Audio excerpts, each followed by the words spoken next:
Okay, so unit number 3, components of building. So we will see what are the components of building, what is the function of each component of building. That part we will see in this particular unit. So we will see in detail now. Okay, so common building components काय असतात बिल्डिंगचे components. So बिल्डिंगचे components दोन part मध्ये divide होतात. बिल्डिंगचे components दोन part मध्ये divide होतात. So basic building components. So दोन part कोणकोणते आहेत.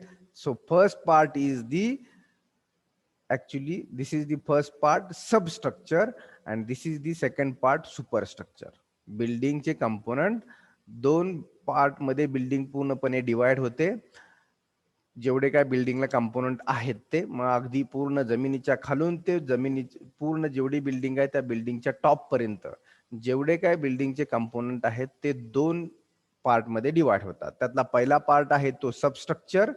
This is the first part and second part आहे तो superstructure. So what is substructure, what is superstructure and what include कोणकोणते कंपोनंट सबस्ट्रक्चर मध्ये डिवाइड होतात आणि कोणकोणते कंपोनंट सुपरस्ट्रक्चर मध्ये डिवाइड होतात हे आपण डिटेल मध्ये पाहूया आता.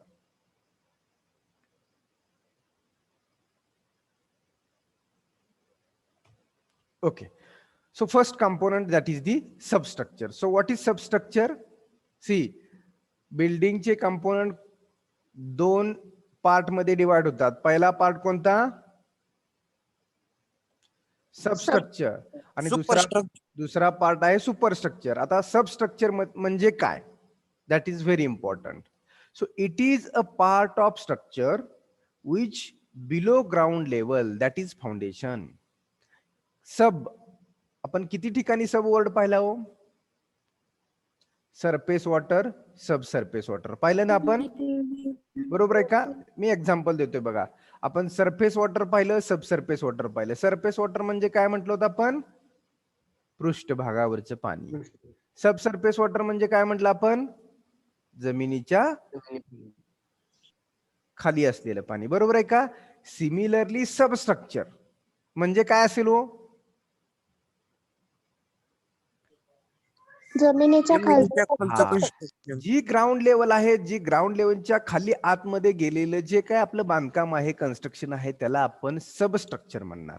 बघा इथं तेच लिहिलेल्या सेंटेन्स मध्ये, it is a part of structure which is below ground level. This is very important question related to examination. MCQ examination खूप इम्पॉर्टंट क्वेश्चन आहे. What is substructure and what is superstructure. The which is below ground level that is foundation. की जो ground लेवलच्या खाली part असतो तो फाउंडेशनचा part असतो. Got it this. It is also include, बघा अजून काही सबस्ट्रक्चर मध्ये इन्क्लूड होतं. It is also include the portion below the ground floor level since height below the ground floor level and ground level. म्हणजे कधी कधी काय होतं, जमिनीच्या खाली पण तुम्ही बेसमेंटचा एक फ्लोअर कन्स्ट्रक्ट करता. पाहिला असेल का, कुणी पाहिला असेल सर्वांनी. ही तर जमिनीची लेवल असेल, याला आपण ग्राउंड लेवल म्हटलं, तर याच्यावरचा हा एक फ्लोअर झाला, याच्यावरचा हा सेकंड फ्लोअर झाला सपोज. पण जमिनीच्या खाली पण एक बेसमेंट फ्लोअर आपण कन्स्ट्रक्ट करतो आणि त्याच्या खाली तुमचं मग हे फाउंडेशन असतं. पाहिलंय ना सर्वांनी हे. Yes sir. म्हणजे जमिनीच्या खाली बेसमेंट म्हणजे आपण एखादी बिल्डिंग पाहिली तर पायऱ्या उतरून ज्यावेळी आपण जमिनीच्या खाली बेसमेंटच्या जे काय दुकानाचे शॉप्स वगैरे असतात जे पाहिले असतील सर्वांनी. मग आता हा जमिनीच्या खाली आहे म्हटल्यावर याला पण काय म्हटलं पाहिजे, आपण काय म्हटलं पाहिजे, सबस्ट्रक्चरच म्हटलं पाहिजे. म्हणजे फक्त हे फाउंडेशन कन्स्ट्रक्ट केलेलं सबस्ट्रक्चर येऊ शकत नाही. तर जर आपण एखादा फ्लोअर म्हणजे त्याला बेसमेंट फ्लोअर म्हणतो, की जो जमिनीच्या खालच्या लेवलला जर जमीन उकरून खोदून जर कन्स्ट्रक्ट केला असेल तर त्यालाही आपण सबस्ट्रक्चरच म्हणतो. मग इथं काय म्हटलंय second sentence, it is also include the portion below ground level floor level. म्हणजे हा एक फ्लोअर आहे, बेसमेंट हा एक फ्लोअरच आहे. तर या floor since height below ground floor level, म्हणजे हा ग्राउंड फ्लोअर लेवल असतो तुमचा. This is ground floor level, this is basement floor. बघा, here BF is written, that is basement floor. GF is written here ground floor. FF is written here first floor. Basement floor, ground floor आणि first floor. जो ग्राउंडच्या वरती असतो त्याला ground floor म्हणतात, की जो ग्राउंड वरती रेस्ट आहे ग्राउंड लेवलला त्याला ग्राउंड फ्लोअर म्हणतो आपण. त्याच्यावरचा फ्लोअर असला की त्याला फर्स्ट फ्लोअर म्हणतो आपण. त्याच्यावरचा फ्लोअर असला की त्याला सेकंड फ्लोअर म्हणतो आपण. आणि जो ग्राउंडच्या खाली असेल तर त्याला बेसमेंट फ्लोअर म्हणतो. आले का लक्षात हे फ्लोअर्स? Yes sir. हा. Yes, sir. मग जो ग्राउंड फ्लोअर आणि ग्राउंड लेवलच्या खालचा फ्लोअर जर असेल की ज्याला आपण बेसमेंट फ्लोअर म्हणतो, तो ही सबस्ट्रक्चर मध्ये जातो. हे इम्पॉर्टंट, हे लक्षात घ्या. बेसमेंट फ्लोअर की जो ग्राउंडच्या लेवलच्या खाली असतो आतमध्ये कन्स्ट्रक्ट केलेला. कधी कधी बेसमेंट फ्लोअर आपण कन्स्ट्रक्ट करतच नाहीये, डायरेक्ट ग्राउंड लेवल पासून स्ट्रक्चर उभा राहतं. पाहिलंय ते पण सर्वांनी? येस. हा. सर. काही केसमध्येच बेसमेंट फ्लोअर कन्स्ट्रक्ट केला जातो, की जिथं शॉप्स वगैरे असतात, दुकान असतात किंवा गोडाऊन्स आपण कन्स्ट्रक्ट करतो. अशा केसमध्ये बेसमेंट फ्लोअर असतात. जो ग्राउंडला कनेक्ट असलेला फ्लोअर असतो त्याला ग्राउंड फ्लोअर म्हणतो. त्याच्यावरचे मग first floor, second floor, third floor, fourth, fifth, six, 100 जेवढे काय असतील तेवढे. So got it everyone? Substructure Yes, sir. Yes, sir. is a part of structure which is below ground level, that is foundation or in any case basement floor. एकतर foundation किंवा basement floor असेल तर substructure मध्ये जातं. Okay, I think got it everyone this. Okay, so now next superstructure. So what is superstructure? It is a part of structure or part of building. कोणत्याही part structure म्हटलं तरी चालेल, कोणतंही structure येऊ द्या. जे ग्राउंडच्या खाली आहे ते सुपर, जे ग्राउंडच्या खाली आहे ते सब, जे ग्राउंडच्या वरती आहे ते super. So it is a part of structure which is above the ground level और ground floor level. This is the ground level, this is the ground floor, this is the first floor. हा first floor झाला, हा ground floor झाला. बघा आता, it is a part of structure which is above the ground level. ही काय आहे तुमची? ग्राउंड लेवल आहे. ग्राउंड लेवलच्या वरचं और ग्राउंड फ्लोअर लेवल. मग ही ग्राउंड फ्लोअर लेवल आहे, म्हणजे याच्यापेक्षा किती वरती फ्लोअर असू द्या. हा एक झाला, 2, 3, 4, 5, कितीही फ्लोअर जर असतील ग्राउंडच्या वरती किंवा ग्राउंड फ्लोअरच्या वरती, जेवढे काय फ्लोअर्स असतील तेवढे कशामध्ये इन्क्लूड होतात?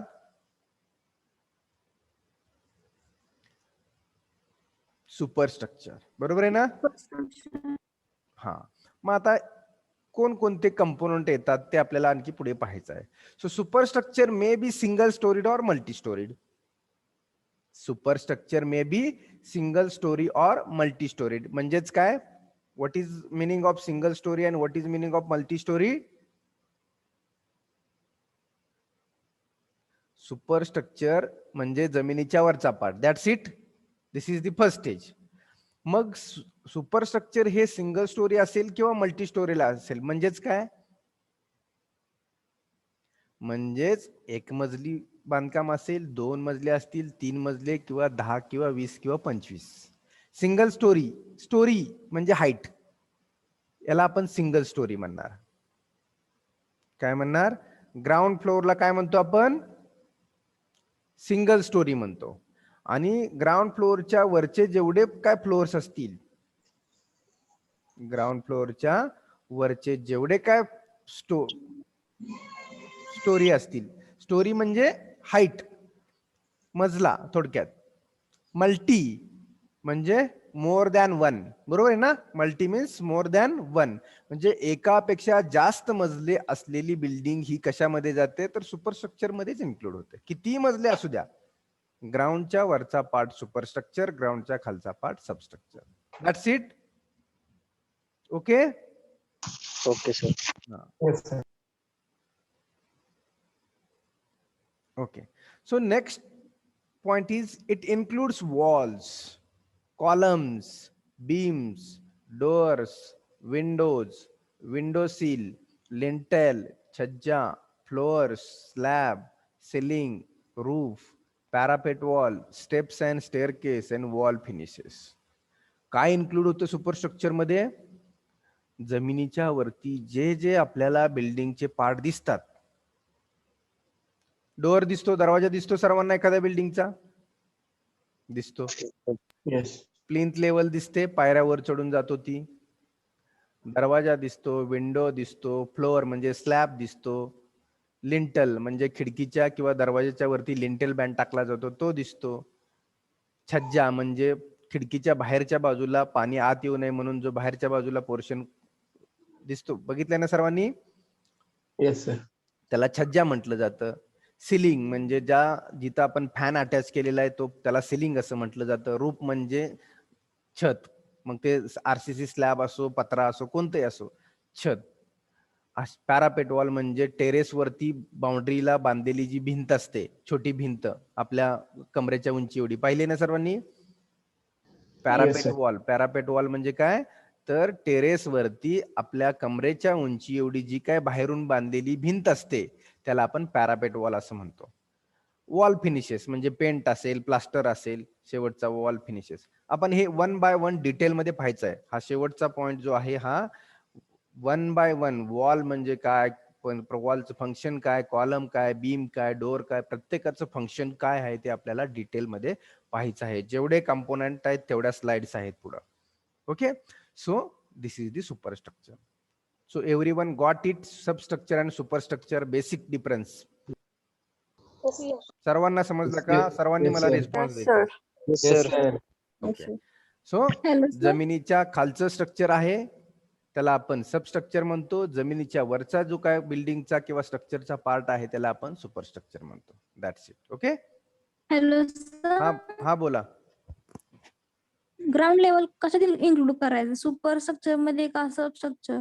ग्राउंड लेवल म्हणजे जमिनी आपण जिथं उभा असतो ग्राउंड वरती, बिल्डिंगच्या बाजूला जिथं आपण ग्राउंड वरती उभा आहे ती ग्राउंड लेवल म्हणजे माती जिथं उभा आहे ती. त्याच्या खाली आतमध्ये खोदून जो काय पार्ट आपण कन्स्ट्रक्ट केलाय तो कशामध्ये जाणार? सबस्ट्रक्चर मध्ये. ग्राउंड लेवल सुपरस्ट्रक्चर मध्ये येणार. मी आता स्केच काढून दाखवलं होतं तुम्हाला. ही ग्राउंड लेवल आहे बघा. हा ग्राउंडच्या लेवलला कन्स्ट्रक्ट केलेला फ्लोअर आहे, पहिला फ्लोअर. इथं स्टेप्स असतील तुमच्या अशा या फ्लोअर मध्ये जायच्या.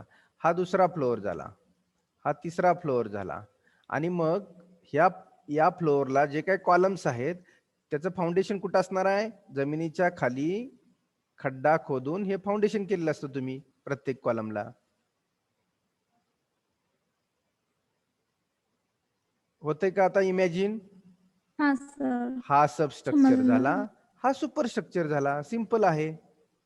जमीन ग्राउंड लेवलच्या वरचा जो काय आहे तो सुपरस्ट्रक्चर मध्ये, ग्राउंड लेवलच्या खाली जो काय पार्ट जातो तो सबस्ट्रक्चर मध्ये.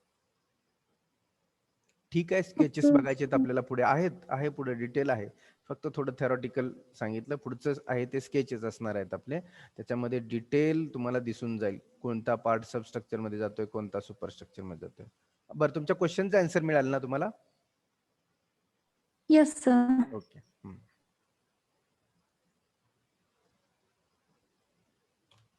Okay. This is the building component structure. आता याच्यामध्ये पूर्णपणे तुम्हाला दिलेलं आहे सबस्ट्रक्चर कोणतं, सबस्ट्रक्चरचे कंपोनंट कोणते. इथून खालचा पार्ट आहे तो सबस्ट्रक्चर आहे, इथून वरचा पार्ट आहे तो सुपरस्ट्रक्चर आहे. ओके. आपण अगोदर सबस्ट्रक्चरचा पार्ट बघू. सबस्ट्रक्चर आणि त्याच्यामध्ये कोणकोणते कंपोनंट्स येतात. ओके. सो बघा, सबस्ट्रक्चर मध्ये सर्वात खाली आपण काय करतो? सबस्ट्रक्चर मध्ये थोडक्यात फाउंडेशनचा पार्ट असतो की जमीन जी वरची पूर्णपणे बिल्डिंग या पार्ट वरती रेस्ट असते. मग तो कशामध्ये पार्ट येतो? आता या स्केच मध्ये त्यांनी थोडस ग्राउंड लेवल इथं दाखवलेली आहे, पण ती ग्राउंड लेवल या ठिकाणीही असू शकते. कसं डिपेंड्स अपॉन कन्स्ट्रक्शन सुद्धा काही गोष्टी मॅटर करतात. म्हणजे तुम्ही प्लिंथ मध्येच कधी कधी ग्राउंड लेवल असते आणि जमिनीचा फ्लोअर हा पहिला फ्लोअर आहे तो बरोबर ग्राउंड लेवलच्या वरती असतो. म्हणजे प्लिंथ हा तसा सुपरस्ट्रक्चरचा पार्ट आहे. या ठिकाणी सबस्ट्रक्चर मध्ये दाखवला आहे. इथून इथून वरचा पार्ट खरा हा सुपरस्ट्रक्चरचा आहे. त्यांनी दाखवताना इथे दाखवलाय या स्केच मध्ये, पण लक्षात घ्या हे जस्ट मिनिट.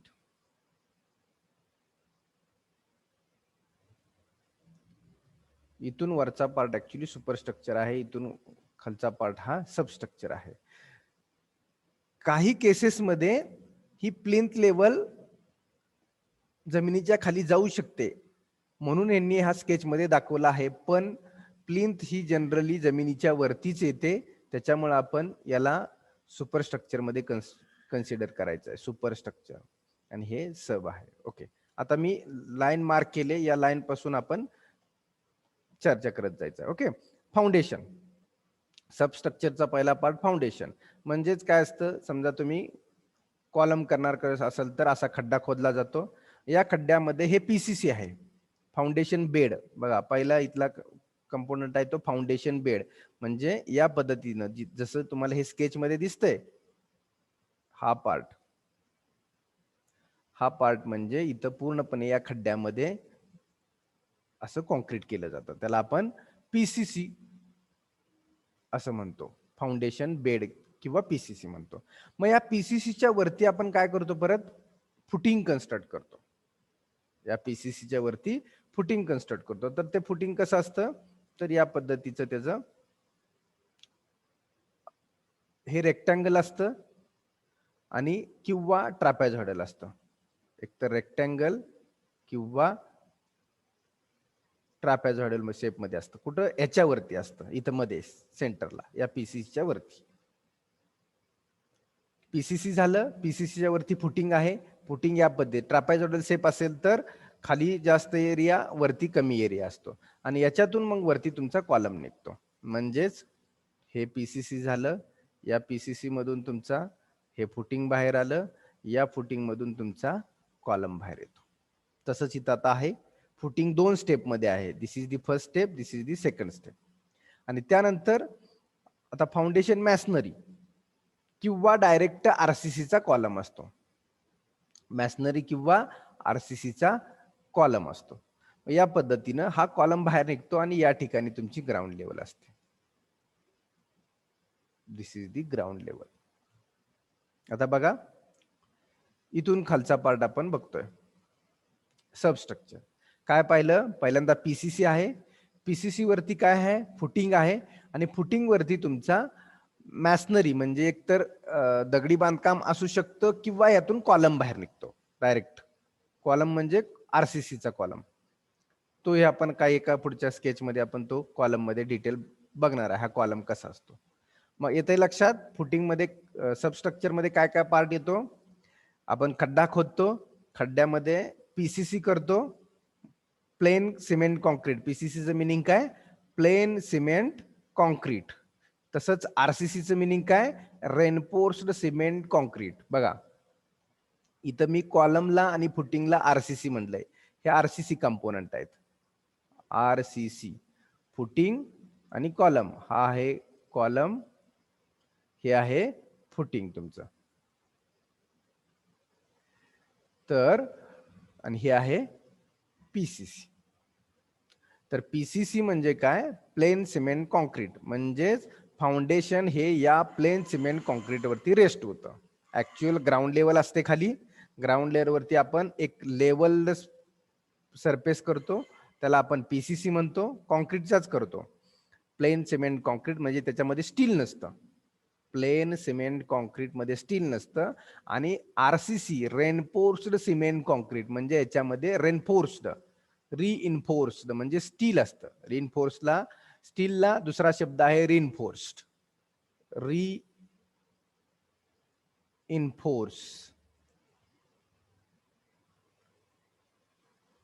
रिइन्फोर्स हा आरचं मिनिंग काय, रिइन्फोर्स म्हणजे स्टील हे त्या कॉन्क्रीट मध्ये आपण आतमध्ये लेड केलेलं असतं. मग ते आरसीसी कंपोनंट असतात. मग फुटिंग असेल, कॉलम असेल, बीम असेल, याच्यामध्ये स्लॅब असेल, याच्यामध्ये काय असतं, स्टील असतं आतमध्ये. तर सगळ्यात खालचा पार्ट सुपरस्ट्रक्चर मधला पीसीसी, त्याच्यावरचा पार्ट आहे तो फुटिंग असतो आणि फुटिंग मधून कॉलम बाहेर येतो. मग जोपर्यंत ग्राउंड लेवल पर्यंत कॉलम येत नाही तोपर्यंत खालचा सगळा पार्ट जो आहे तो काय असतो, तुमचा सबस्ट्रक्चर. आलं सर्वांच्या लक्षात?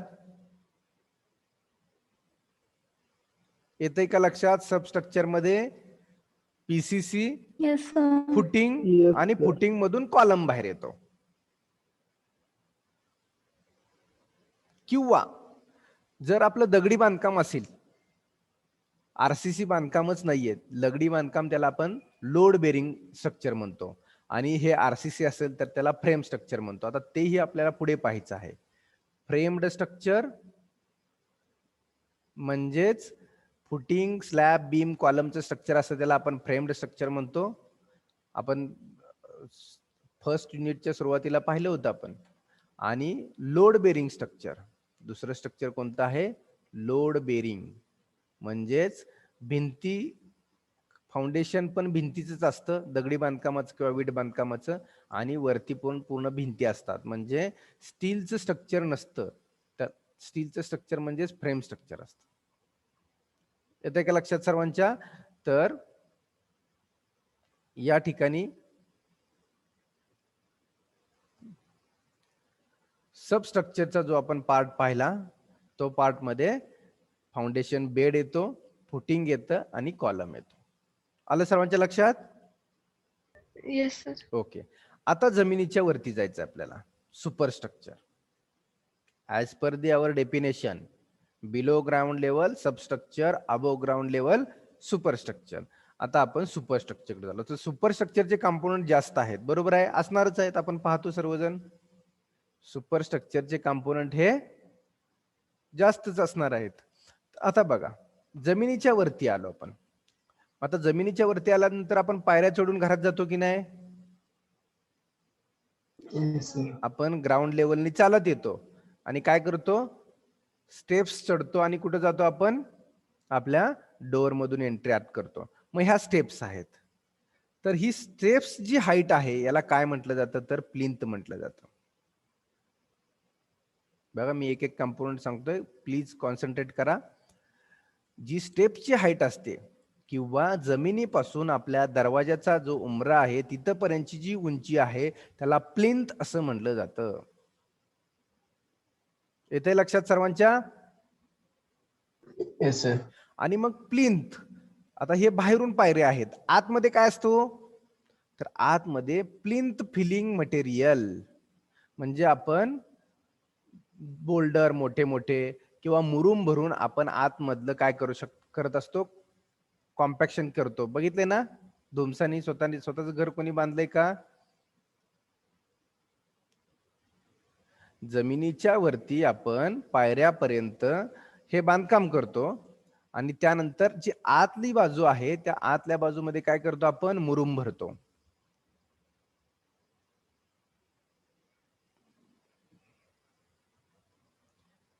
इथून एक कॉलम वरती आला, इथून एक कॉलम वरती आला, इथून एक कॉलम आला, इथून आला, किंवा इथं अजून एक कॉलम आला असेल, इथं असेल एक, आणि मग याला बीम जोडलेले असतात.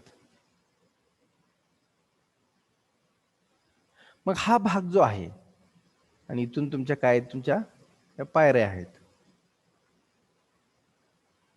ह्या पायऱ्या चढून वर, मग हा जो भाग आहे, तर या भागामध्ये तुम्ही काय करता? जमिनीच्या या दरवाजाच्या लेवल पर्यंत मुरुम भरून घेता. पाहिलंय का सर्वांनी? Yes, sir. Yes, म्हणजे sir. मला तुम्ही बोलला तर समजेल, नाही तर मी काहीतरी सांगत जायचो पण तुम्हाला माहित नसेल, असं व्हाय नको. तर आपण पायऱ्या चढून वर आल्यानंतर दरवाजाच्या लेवलला येतो घराच्या, आणि मग आतला जो भाग असतो, कुठून? जिथं खड्डा खोदलेला आहे तिथून या हाईटला, जमिनीच्या वरती ही जी हाईट आहे जमिनीच्या वरती, ह्या हाईट मध्ये आपण काय करतो? मग इथं मुरुम भरतो आणि कॉम्पॅक्शन करून घेतो. मग पहिला कंपोनंट जो आला जमिनीच्या वरचा, that is the plinth. Superstructure मधला फर्स्ट कंपोनंट म्हणजे प्लिंथ झाला. ओके, आता सर्वांना लक्षात आलं, आतल्या बाजूला मुरुम भरतो, बाहेरच्या बाजूला पायऱ्या असतात प्लिंथ मध्ये. प्लिंथ जी जमिनीच्या वरची दरवाजाच्या आतमध्ये एंट्री करण्यापर्यंतची जी ही हाईट आहे, ह्या हाईटला आपण प्लिंथ म्हणतो. ओके, सो ओके, प्लिंथ पर्यंत आलो आपण.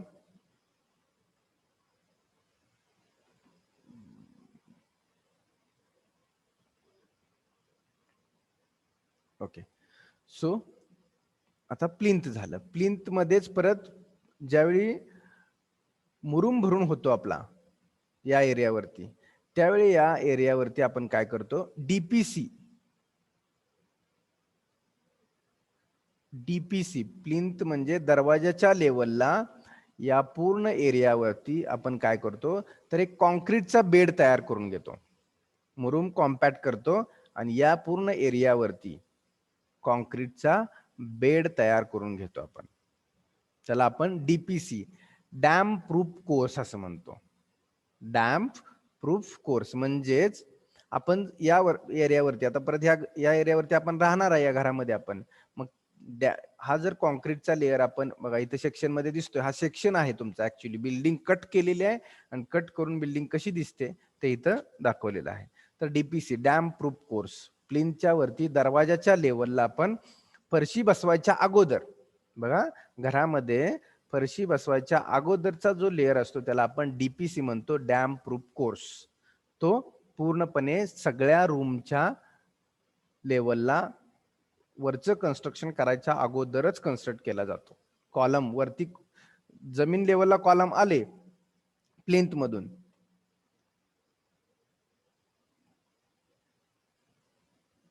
हे फुटिंग झालं आणि हा तुमचा कॉलम आहे. ही तुमची ग्राउंड लेवल आहे. आता ग्राउंड वरून इथं तुमचा ही प्लिंथ आहे, एवढी तुमची प्लिंथ आहे, म्हणजेच ह्या पायऱ्या आहेत तुमच्या. मग या ठिकाणी तुमचा हा डॅम प्रूफ कोर्स असतो आतमध्ये पूर्ण एरियामध्ये कॉन्क्रीटचा, की जो इथं दिसतोय. आता बघा दिसतोय का, हा पूर्णपणे असतो, म्हणजे पूर्ण एरियावरती असतो. आणि मग पुन्हा कॉलम उचलायला चालू होतात इकडच्या असे जमिनी दरवाजाच्या लेवलच्या वरती. So DPC, dam proof course, म्हणजे जसा पीसीसीचा लेअर असतो तशा पद्धतीचाच हा कॉन्क्रीटचा लेअर असतो, की ज्याच्यावरती आपण परत आपली टाइल्स किंवा फरशी बसवतो.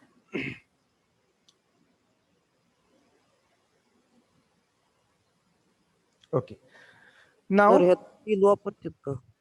काय बोलला? स्टील वापरतात का डीपीसी मध्ये? डीपीसी मध्ये काय केसेस मध्ये स्टील वापरतात, काय केसेस मध्ये स्टील वापरत नाहीत.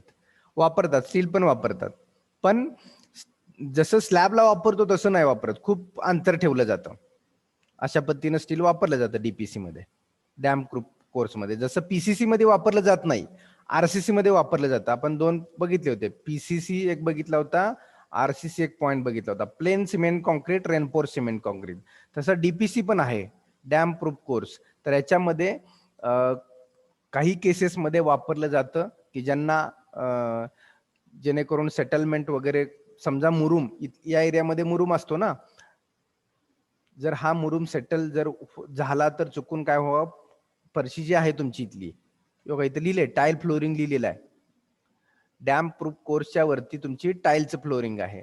तर चुकून जर लोड वाढला घरामध्ये बाय चान्स, तर हे मुरुम दबला तर आपली फरशी खाली जाऊ नये किंवा अंडुलेशन्स होऊ नये म्हणून काही लोक डॅम प्रूफ कोर्स मध्ये स्टील ही वापरतात. Got it? Yes sir. Yes sir. हा, आता त्याच्यानंतर टाईल फ्लोरिंग. मग घरामध्ये आपण काय करतो, फरशी बसवतो.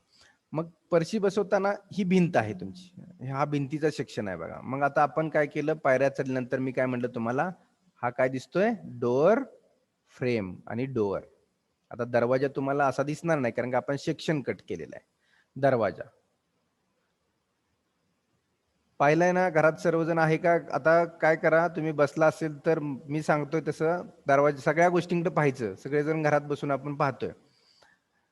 आता दरवाजाकडे पाहायचं किंवा बाहेर या, मी जे प्लिंथ दाखवली ती प्लिंथ आहे का घराला बघा. काय छोट्या गाव लेवलला थोडी उंची असते, जास्त उंची नसते. पण ज्यांचं आरसीसी घर आहे किंवा काही जणांचं दगडी बांधकाम जर असलं तरी पण घराला पायऱ्या असतील तर त्या पायऱ्याची लेवल म्हणजे प्लिंथ म्हणतो. परत घरात आलो, त्या जी टाइल्स आहे, फरशी बसवलेली आहे, फरशीच्या खालचा भाग हा डीपीसी असतो. फरशी झाली की दरवाजा तुमचा काय झाला, डोअर फ्रेम, म्हणजे अगोदर बाहेरच्या बाजूला फ्रेम असते आणि जो आपण ओपन करतो तो शटर असतं दरवाजाचं. समजलं सर्वांना? डोअर पुढचा कंपोनंट आहे. आता दरवाजाच्या वरती हा तुमचा आरसीसी लिंटेल असतो. दरवाजाच्या वरती हा आरसीसी लिंटेल असतो. तर हा आरसीसी लिंटेल कशासाठी बसवलेला असतो, तर जी काय तुमची स्लॅब लेवल पर्यंतची उंची आहे, आता इथं स्लॅब आहे बघा, ही तुमची एका फ्लोअरची हाईट झाली. स्लॅब लेवल फरशीपासून बघा, फरशीपासून जो आरसीसी स्लॅब आहे तिथपर्यंतचं अंतर म्हणजे तुमचा एक फ्लोअर झाला. मग तो ग्राउंड फ्लोअर असेल. तसाच दुसरा फ्लोअर मे बी असू शकतो, तिसरा फ्लोअर, चौथा फ्लोअर. तर ग्राउंड लेवलच्या वरती first floor, second floor, third floor अशा पद्धतीनं एक एक फ्लोअर असणार आहेत आणि त्याचं रिपिटेशन होणार आहे. मग आता ठीक आहे, डोअर झाला. डोअरच्या वरती लिंटेल, त्याला आपण लिंटेल बँड म्हणतो. सर्वांनी पाहिलं असेल, लिंटेल बँड ऐकलं असेल, लिंटेल बँड किंवा लिंटेल म्हणतो. तर लिंटेलचं मिनिंग काय, तो हे आरसीसी असतो, त्याच्यामध्ये स्टील प्रोव्हाइड केलेलं असतं. आरसीसी शब्द आला की स्टील आलं. रेनफोर्स्ड सिमेंट कॉन्क्रीट, कॉन्क्रीट तर आहे, कॉन्क्रीटमध्ये स्टील आलं की आरसीसी. मग हा आरसीसी असतो. म्हणजे जर तुमची अशा पद्धतीनं तुमचं घर असेल आणि ही जर तुमची भिंती असतील बाहेरच्या, तर या भिंतीवरती काय केलं जातं, अशा जाडीचा, इथं बघा या जाडीचं या पूर्ण भिंतीवरती, मी आता हॅचिंग करतोय ना, या पूर्ण भिंतीवरती दरवाजाच्या वरच्या टॉप लेवलनं काय केलं जातं, तर कॉन्क्रीट केलं जातं. स्टील अंतरून कॉन्क्रीट केलं जातं आणि याची उंची जास्त नसते, 150 ते 200 सेंटीमीटर असते. सॉरी, 15 to 20 सेंटीमीटर असते, 15 ते 20 सेंटीमीटर. म्हणजे 15 ते 20 सेंटीमीटर म्हणजे आपली फुटपट्टी पाहिली असेल तुम्ही, छोटी पट्टी पाहिली का? Yes sir. छोटी पट्टी किती, Yes. त्याच्यावरती किती रिडिंग आहेत, किती सेंटीमीटरची आहे ती छोटी पट्टी? 15 सेंटीमीटर.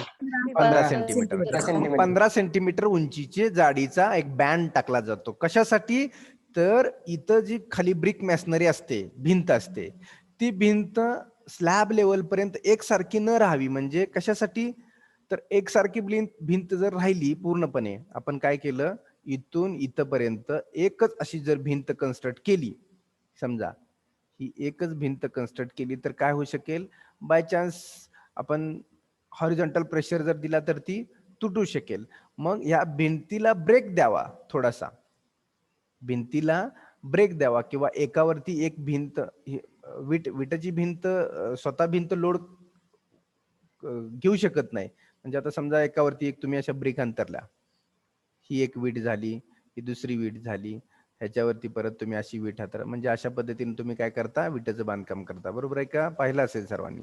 मग हे ज्यावेळी बांधकाम असं होत असतं त्यावेळी याची उंची ही डिस्कंटिन्यूट करायची, म्हणजेच आरसीसी लेवल पर्यंतच ही बांधायचं, परत बँड टाकायचा, परत वरचं बांधकाम करायचं. अशा पद्धतीनं हा लिंटल बँड कशासाठी उपयोगी होतो, तर डिस्कंटिन्युटी ऑफ दी वॉलला डिस्कंटिन्यू करायचं. का, तर वॉलला स्वतः वॉल लोड घेऊ शकत नाही जास्त, खूप हाईटला, खूप उंचीला वॉल ही लोड घेऊ शकत नाही. मग त्याला ब्रेक करण्यासाठी आपण आरसीसी बँड हा पूर्ण पेरीफेरीमध्ये किंवा जेवढ्या भिंती आहेत त्या भिंतीवरती पूर्णपणे टाकतो. आलं का लक्षात आरसीसी लिंटल? येस. ओके. आणि मग त्या लिंटल मधूनच आपण बघा छज्जा काढलेला असतो. छज्जा, आरसीसी छज्जा म्हणजेच दरवाजाच्या वरती किंवा खिडकी आणि दरवाजाची वरची टॉप लेवल एकच असते. खिडकी किंवा दरवाजा याची जी टॉपची लेवल आहे ती एकच असते आणि त्याच्यामधून आपण असा छज्जा बाहेर काढतो की जो it is the used for protection of the rain वॉटरचं प्रोटेक्शनसाठी. आता ह्याचं डिटेल आपण प्रत्येक स्लाइड मध्ये पाहणार आहे, त्यामुळे इथं फक्त कंपोनंट कुठलाही समजून घेऊ पटपट आणि मग पुढच्या सर्व कंपोनंटचं डिटेल मिनिंग बघू. आरसीसी सज्जा कुठं आहे? लिंटेल मधूनच बाहेर असतो आणि त्याच्यावरती परत भिंत असते बघा, इथं लिहिलेलं आहे वॉल आहे का. आरसीसी सज्जा झाल्यानंतर हा आरसीसी सज्जा संपला इथं, त्याच्यानंतर परत स्लॅब लेवल पर्यंत परत भिंत बांधली जाते. आरसीसी सज्जानंतर स्लॅब लेवल पर्यंत परत भिंत बांधली जाते आणि त्यानंतर मग काय होतं तर या कॉलमला इथं तुमचा डोअर आहे, हा झाला तुमचा लिंटल बँड, परत इथं झाली ब्रिकची वॉल आणि इथून परत मग तुमचा हा स्लॅब आला. हा स्लॅब दिसतोय का? हा स्लॅब आरसीसी स्लॅब आणि बीम. मग याच्या खाली इथं बीम असते, इथं बीम आहे, ही बीम आहे आणि हा स्लॅब आहे. इथं दिसतोय बघा बीम आणि स्लॅब. स्लॅब आणि बीम, आरसीसी स्लॅब आणि बीम आलं लक्षात सर्वांच्या? Yes, yes sir. सर. असा आडवा असतो नंतर आतमध्ये. त्यानंतर परत वरचा फ्लोअर आला, परत टाईल फ्लोरिंग आलं वरच्या फ्लोअरवरती. येणार की नाही? आपण पाहिलंय G+. तुम्ही एखाद्या बिल्डिंग मध्ये गेलेला आहे वरच्या फ्लोअरला, त्याच्या वरच्या फ्लोअरला 1 2 3, मग परत जिन्यातून तुम्ही चालत आल्यानंतर वरच्या फ्लोअरला आला, परत टाईल फ्लोरिंग आलं, म्हणजे परत फरशी बसवली. आता परत फरशी बसवल्यानंतर भिंत आहे, इथे दिसते बघा, ही भिंत आहे. आता आपण इथं दरवाजा पाहिला, आता इथं विंडो पाहूया आपण, खिडकी. मग विंडोची उंची जमिनीपासून थोडी असते ना, विंडोची खालची बाजू असतो त्याला सील लेवल म्हणतो आपण. सील इथे म्हटलंय बघा, सील हा शब्द आहे, SILL सील. सील म्हणजे काय तर विंडोचा बॉटम. विंडोचा बॉटम जो आहे त्याला काय म्हणतो आपण? सील असं म्हणतो. मग त्यानंतर खिडकी, की जी तुमची विंडो आहे, त्यानंतर ती खिडकीची जेवढी हाईट आहे तेवढ्या हाईटला खिडकी बसवली जाते आणि मग परत आणखी लिंटल बँड असतो. मग लिंटल बँड दरवाजाच्या वरचा आणि खिडकीच्या वरचा एकाच लेवलला असतो. म्हणजे ही जर खिडकी असेल तर या खिडकीच्या वरती असा हा लिंटल बँड असतो, किंवा ही खिडकी आहे आणि हा डोअर जर असेल तुमचा, आता मी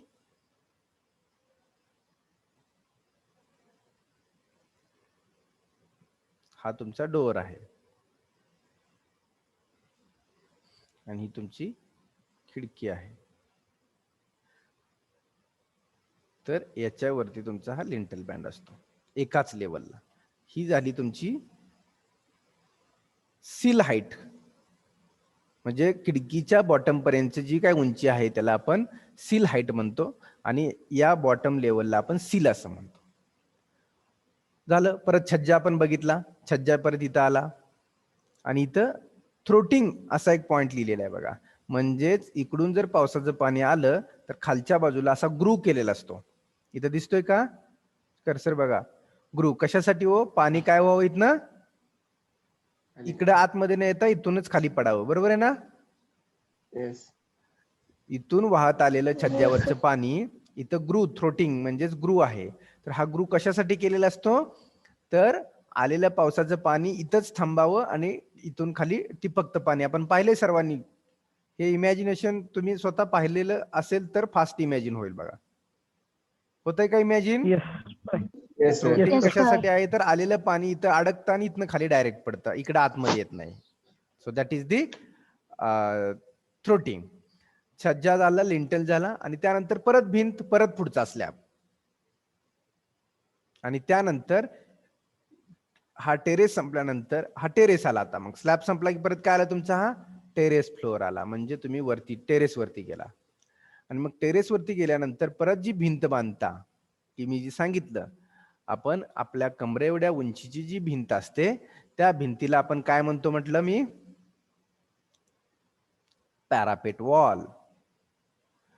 टेरेस वरती पूर्ण आउटर साइडला पेरिफेरीमध्ये हा टेरेस असेल तुमचा, तर या टेरेसवरती या पेरीफेरीमध्ये जी आपली भिंत बांधलेली असते, या भिंतीला कमरे एवढ्या उंचीची भिंत असते, 3 फुटाची असते जनरली. तर या भिंतीला आपण काय म्हणतो? Parapet wall. या भिंतीला आपण पॅरापेट वॉल म्हणतो. आणि पॅरापेट वॉल वरती मग तुम्ही काय केलं असतं, कधी कधी इथं तुम्ही ग्रिल बसवलेलं असतं. हे कोनिंग जे दिसतंय, एक कोनिंग शब्द आहे. मग ते डिपेंड्स अपॉन ज्यांना कोणाची पॅरापेट वॉल ही प्लेन असते. म्हणजे ही जर तुमची अशी बिल्डिंग असेल, हा तुमचा डोअर असेल, ही तुमची विंडो असेल, तर अशा पद्धतीनं इथं तुम्ही ह्या हाईटची पॅरापेट वॉल असते. मग ही पॅरापेट वॉल वरती कधी कधी तुम्ही इथं असं ग्रिल बसवू शकता, वेगवेगळ्या डिझाईनचं ग्रिल बसवता. पाहिलंय का सर्वांनी? Yes, sir. याच्या बाहेरून दिसतं ना आपल्याला ग्रिल बसवलेलं असतं. मग हे तुमच्या रिक्वायरमेंट प्रमाणे असतं, ओनरच्या रिक्वायरमेंट प्रमाणे, किंवा डायरेक्ट मग मी आता दाखवली तशी प्लेन असू शकते. मग हे कोनिंग, मग ते वेगवेगळा शेप दिला जातो, असा काहीतरी शेप दिला जातो. ते डिपेंड्स अपॉन दी कोणावरती आहे, तर आर्किटेक्चर किंवा सिव्हिल इंजिनियरनी ज्यांनी प्लॅन काढून दिलाय त्यांच्यावरती आहे. मग हा सगळ्यात टॉपचा पार्ट कोनिंग असतो. म्हणजे पॅरापेट वॉल कधी कधी फ्लॅट असते आणि याला असं तुमचा शेप दिलेला असतो कोन, की याच्यामधून सुद्धा पाणी आत मुरू नये म्हणून. So these are the components of the building. आले का लक्षात सर्वांच्या? Yes, sir. हा. आणि मग ग्राउंडच्या वरचे कोणतं कशामध्ये इन्क्लूड होतात? ग्राउंडच्या वरचे कशामध्ये इन्क्लूड झाले सगळे? Superstructure. आणि ग्राउंडच्या खालचे सबस्ट्रक्चर. सगळ्यांना समजलं हे? आता एक एक कंपोनंट आपण डिटेल पाहू, प्रत्येकाचं फंक्शन काय विथ इमेज. फक्त हे स्केच इम्पॉर्टंट आहे. हे काय स्केच कसं काढलेलं आहे, तर एक वर्ण पूर्णपणे बिल्डिंग अशी कट केली आपण. काय केलं, एक तलवार घेतली, तलवारीने बिल्डिंग कट होईल का? नाही होणार. एक इमॅजिन करायचं की आपण एक काहीतरी कटर घेतला आणि कटर वर्ण टेरेस पासून बिल्डिंग आपण कट करत आलो खाली जमिनीपर्यंत, पूर्णपणे जिथं फाउंडेशन आहे, आणि एका साईडनं पाहायचं, त्यावेळी आपल्याला हे सगळे कंपोनंट दिसतात.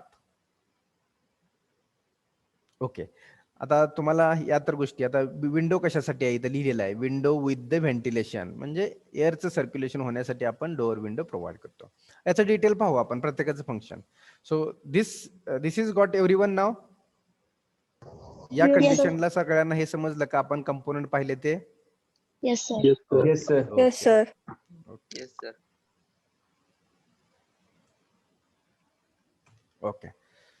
सो आता सुपरस्ट्रक्चर मध्ये आपण जे पाहिलेले कंपोनंट आहेत ते इथं दाखवलेले आहेत. सबस्ट्रक्चर मध्ये काय येतंय, सुपरस्ट्रक्चर मध्ये काय येतंय.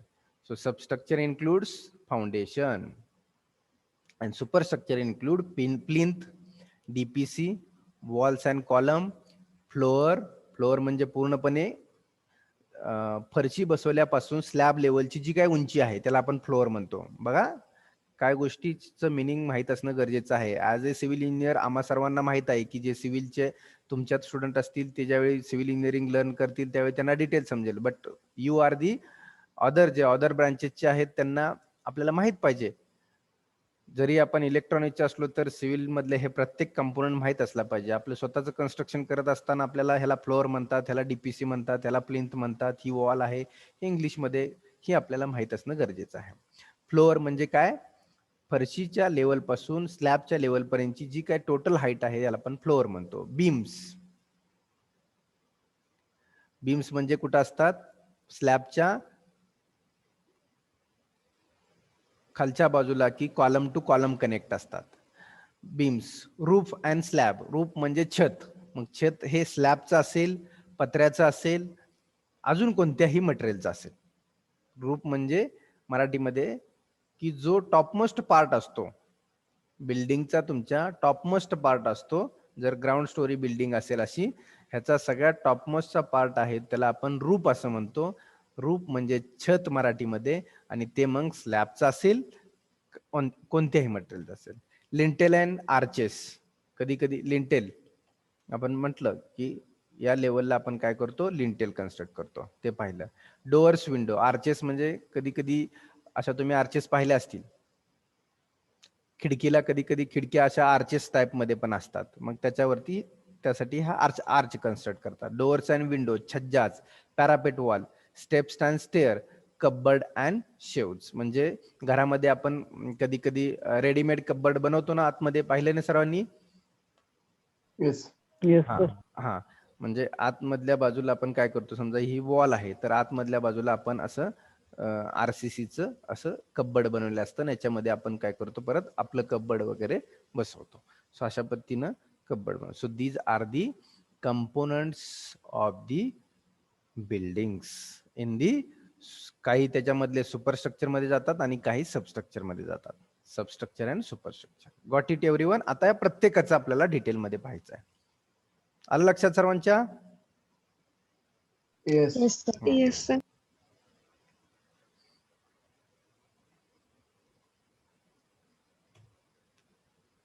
Okay, so wait, okay, we have time.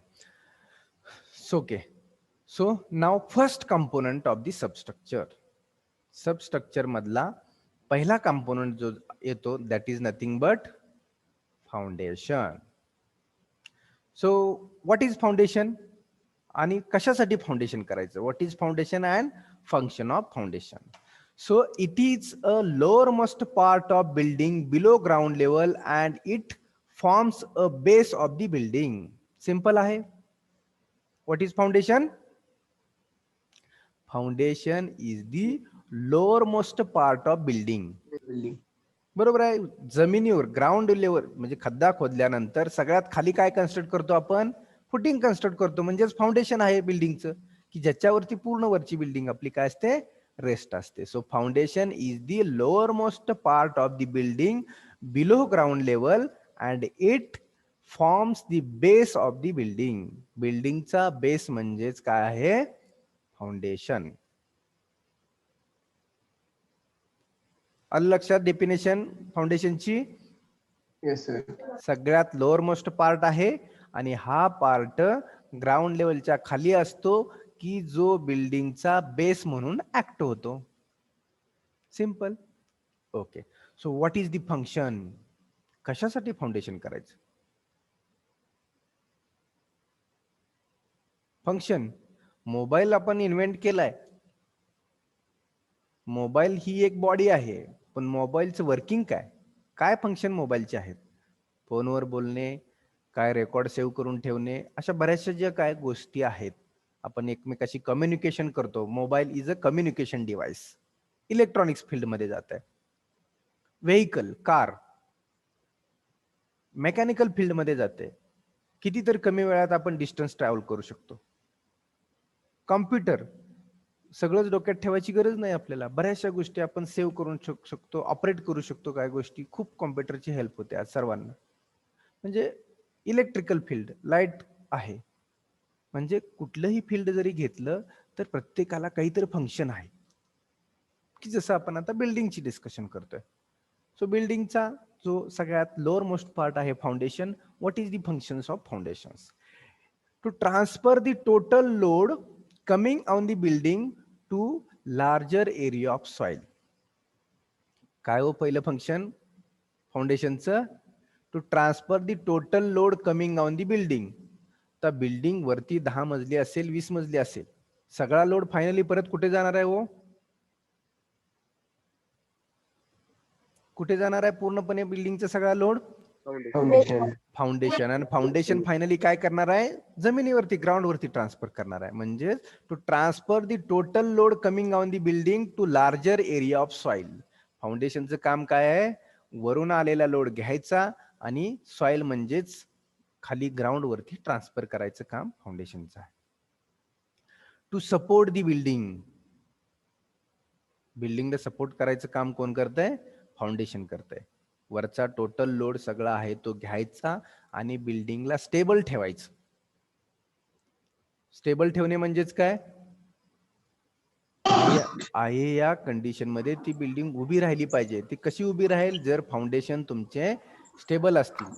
वरून आलेल्या लोडमुळं जर फाउंडेशन सेटल व्हायला लागले, खालीवर झालं, एखाद्या कॉलमचं फाउंडेशन खचलं आणि एखाद्या फाउंडेशनचं कॉलमचं जर फाउंडेशन जर वरती असेल तर काय होईल हो? बिल्डिंग कशी होईल? तिरकी दिसेल की नाही? Yes. आता एखाद्या बिल्डिंगला समजा 12 कॉलम आहेत, उदाहरण आपण एक एक्झाम्पल घेऊ. त्या एका बाजूचे कुठले तर 2 कॉलम खचले, म्हणजेच माती थोडीशी खचली, त्यामुळे फाउंडेशन खाली गेलं. आता एका लेवलमध्येच बिल्डिंग आपण बांधत असतो, स्लॅब हा एकाच लेवलमध्ये असतो की नाही वरचा? Yes. आणि मग समजा जर Yes. 2 बाजू खचल्या तर काय होईल? पूर्ण कॉलम बीम मध्ये क्रॅक जातील ना. होमोजिनियस स्ट्रक्चर आहे ते, क्रॅक जातील, क्रॅक जाऊन बिल्डिंग कोलॅप्स होण्याचे चान्सेस असतील. त्याच्यामुळं फाउंडेशनच्या खालची जी सॉइल आहे ती हार्ड सॉइल आपण खूप कॉम्पॅक्ट आणि सेटल न होऊ देण्याची काळजी ऑलरेडी अगोदरच घेत असतो. आपण जिओ टेक्निकलचा पार्ट पाहिला थोड्या सुरुवातीला पहिल्या चॅप्टर मध्ये. जिओ टेक्निकल इंजिनिअरिंग म्हणजेच इन्व्हेस्टिगेशन ऑफ सॉइल, बरोबर आहे का? आठवते का? Investigation of soil. मग कुठल्या टाईपची Yes, sir. सॉइल आहे, कुठल्या Yes. टाईपची दगड आहे, कसा हार्ड मुरुम आहे का, हे लक्षात घ्या. तुम्ही पण आपलं ज्यावेळी स्वतःचं बांधकाम करत असेल त्यावेळी हार्ड माती आहे का त्या ठिकाणी, मुरुम आहे का, हे चेक करणं गरजेचं आहे. सो मग त्याच्यावरतीच तुमची बिल्डिंगचं डिपेंड आहे. So it to support the building, to provide level surface for concreting and masonry work. म्हणजेच लेवल सरफेस, फाउंडेशन काय करते? हॉरिझॉन्टल असते, म्हणजे लेवल सरफेस प्रोव्हाइड करणं फॉर कॉन्क्रिटिंग साठी किंवा मॅशनरी वर्क म्हणजे बांधकाम. मॅशनरी म्हणजेच वीट बांधकाम किंवा दगडी बांधकाम, त्याच्यासाठी लेवल सरफेस ठेवतं foundation. To provide stability to the building against various forces such as wind, rain. पाऊस असेल किंवा विंड प्रेशर असेल, या पावसासाठी किंवा विंड प्रेशरसाठी जर प्रेशर लोड आला, फोर्स आला, तर फाउंडेशन हे फायनली तुमचं सपोर्ट करण्याचं काम फाउंडेशन वरती आहे. तो लोड फायनली घेण्याचं काम हे फाउंडेशन करतंय. सो टू प्रोव्हाइड स्टॅबिलिटी, आता आपण स्टॅबिलिटी बद्दल पण चर्चा केली. जर एखादी बाजू खचली आणि एखादी बाजू वरती राहिली तर काय होईल? बिल्डिंग मध्ये क्रॅक जातील आणि there may be chance of collapse. तर स्टॅबिलिटी म्हणजेच सगळ्या बाजूचे कॉलम्स जे आहेत, 12 असतील 18 असतील, ते सेटल न होऊ देता एका लेवलला असले पाहिजेत ते फाउंडेशन. म्हणजेच building will be the stable, आपली बिल्डिंग स्टेबल असेल. आले का फंक्शन सर्वांच्या लक्षात? Yes sir. आणि मग Yes, sir. मटेरियल कोणतं वापरतो फाउंडेशन साठी? Plain concrete, reinforced cement concrete. म्हणजेच जर कॉन्क्रीटचं जर आपला फुटिंग असेल तर आपण त्यासाठी रेनफोर्स्ड सिमेंट कॉन्क्रीट, हे तर लिहिलेलं आहे, रिइन्फोर्स्ड सिमेंट म्हणजे स्टील इन्सर्ट करून कास्टिंग केलेलं कॉन्क्रीटला आपण रेनफोर्स्ड सिमेंट कॉन्क्रीट म्हणतो. आणि प्लेन कॉन्क्रीट, पीसीसी म्हटलं मी, प्लेन सिमेंट कॉन्क्रीट, ते म्हणजे काय तर बेस म्हणून वापरतो आपण, की जो पाहिला आपण स्केच मध्ये. आलं सर्वांच्या लक्षात foundation component? Yes sir. Yes, sir. Okay okay, ठीक आहे. Yes, sir. So remaining part we will see in the next lecture. So today we will stop here. So wait, I will take attendance and then we will close.